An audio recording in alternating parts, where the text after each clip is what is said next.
स्वामी जी के बारे में जो भावना व्यक्त की और हम सभी की ओर से उनको आश्वस्त किया, उन्होंने जो काम किया है वो अद्भुत है। काफ़ी काम आगे करना है। उस काम के लिए उन्होंने कुछ गिरधर जी ने संकल्प छोड़े।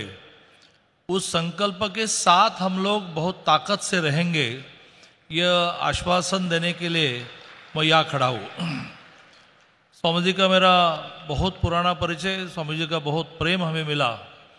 उनके 75 के निमित्त एक छोटा शुभकामनाओं का भाषण मैं यहाँ करता हूँ और फिर से ये आश्वस्त करता हूँ कि जिस राजकीय क्षेत्र में हम काम कर रहे हैं उस राजकीय क्षेत्र में भी हमारा यदि अधिष्ठान भगवंत का होना है तो आप हमेशा एक दंड शक्ति के रूप में हमारे बीच में काम करें।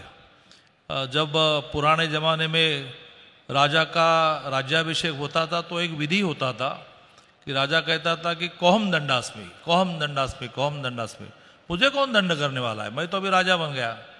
तब उसके सर पर एक गुरुदंड लगाकर गुरु कहते थे कि अहम दंडास्मि, अहम दंडास्मि, अहम दंडास्मि।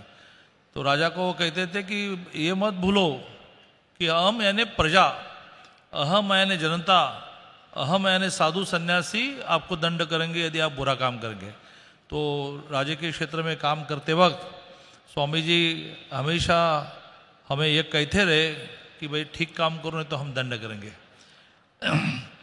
अयोध्येतील श्री राम जन्मभूमी तीर्थक्षेत्र न्यासाचे कोषाध्यक्ष आणि मथुरेतील श्रीकृष्ण जन्मभूमी न्यासाचे उपाध्यक्ष म्हणून अत्यंत महत्त्वाची भूमिका पार पाडणारे आणि मोलाचे योगदान देणारे स्वामी गोविंद देवगिरी महाराज यांच्या अमृत महोत्सवानिमित्त मी सर्वप्रथम त्यांना मनापासून वंदन करतो, शुभेच्छा देतो आणि लोकसेवेसाठी अखंडपणे कार्यरत राहण्याकरता त्यांचे आशीर्वाद मागतो।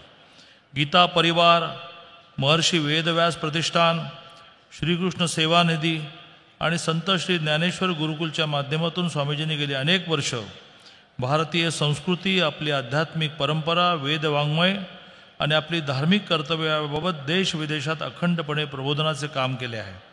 एखादा व्रतासारखे त्यांचे काम आजही सातत्याने सुरू आहे। खरं स्वामी गोविंद देवगिरी तथा किशोरजी व्यास हे मूळचे अहमदनगर जिल्ह्यातील बेलापूर या छोट्याशा गावातले। कौटुंबिक परंपरेतून आणि पालकांकडून त्यांना प्राचीन आध्यात्मिक शास्त्रांचा अभ्यास, भक्ती आणि धार्मिकतेचा वारसा मिळाला। स्वाध्याय परिवाराचे प्रणेते परमपूज्य पांडुरंग शास्त्री आठवले यांनी स्थापन केलेल्या तत्वज्ञान विद्यापीठात ते दाखल झाले।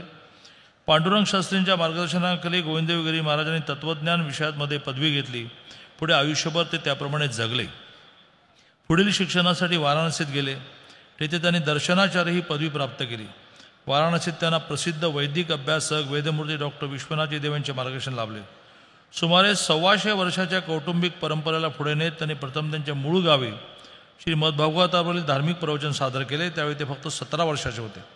गेल्या अनेक वर्षापासून ते श्रीमद्भागवत, रामायण, महाभारत, ज्ञानेश्वरी, दासबोध, योग वशिष्ठ आणि भारतीय संस्कृतीचा पाया असलेल्या आध्यात्मिक साहित्याच्या इतर मौल्यवान आणि प्राचीन ग्रंथावर प्रवचन देत आहेत।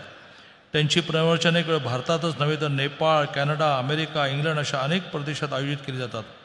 परमपूजनीय स्वामी सत्यमित्रानंद गिरीजी यांच्या शुभ हस्ते रविवार दिनांक 30 एप्रिल 2006 रोजी गंगा नदीच्या तीरावर असलेल्या हरिद्वारच्या पवित्र स्थळी त्यांना परमहंस संन्यासाची दीक्षा देण्यात आली। कांची कामकोटी पीठाचे प्रमुख परमपूजन श्री जयेंद्र सरस्वतीजी यांच्या आशीर्वादाने हा दीक्षा सोहळा संपन्न झाला। स्वामींना पूर्वी आचार्य किशोरजी व्यास म्हणून ओळखले जात असे। या संन्यासानंतर त्यांना आता औपचारिकपणे श्री गोविंद देवगिरीजी महाराज म्हटले जाते। श्री राम जन्मभूमी तीर्थक्षेत्र न्यासाचे कोषाध्यक्ष असलेल्या स्वामी गोविंद देवगिरी महाराज यांच्या हातून प्रभू रामाचे चरणामृत प्राशन करून पंतप्रधान नरेंद्र मोदीजींनी आपला 11 दिवसाचा उपवास सोडला। आम्ही महापुरुषांशी विचार विमर्श करून लिहिलं होतं की तुम्हाला फक्त 3 दिवसाचा उपवास करायचा आहे, पण आपण 11 दिवसांचा संपूर्ण उपवास केला। पंतप्रधानांची तपश्चर्या फार मोलाची असल्याचे श्री गोविंदगिरी महाराजांनी 22 जानेवारी सांगितले। खुद्द पंतप्रधानांनी देखील विनम्रपणे त्यांना वंदन केल्याचे आपण सर्वांनी दूरचित्रवाणीवरून पाहिले। आणि आज तर आपल्याला प्रचिती आली कि जिन उत्तर प्रदेश के मुख्यमंत्री जी को आज भी अयोध्या में मंत्रिमंडल की बैठक थी और वो इतने बड़े 22 करोड़ के राज्यों को चलाते वक्त किस प्रकार से व्यस्तता में रहते हैं, लेकिन स्वामी जी के प्रति एक गुरु बंधु के नाते जो उनके मन में प्रेम था, उस प्रेम के कारण केवल इस कार्यक्रम के लिए। पूना में कुछ कार्यक्रम नहीं, आलंदी में कुछ कार्यक्रम नहीं, केवल आए और गए। इससे उनकी महत्ता हमको ध्यान में आती है। जिस प्रकार का मार्गदर्शन उनका हमेशा हम सबको मिलता रहा, वही मार्गदर्शन इसके आगे भी मिलने के लिए परमेश्वर से प्रार्थना करता हूँ कि उनकी तबीयत ठीक रहे और हम सबको आशीर्वाद देते रहे।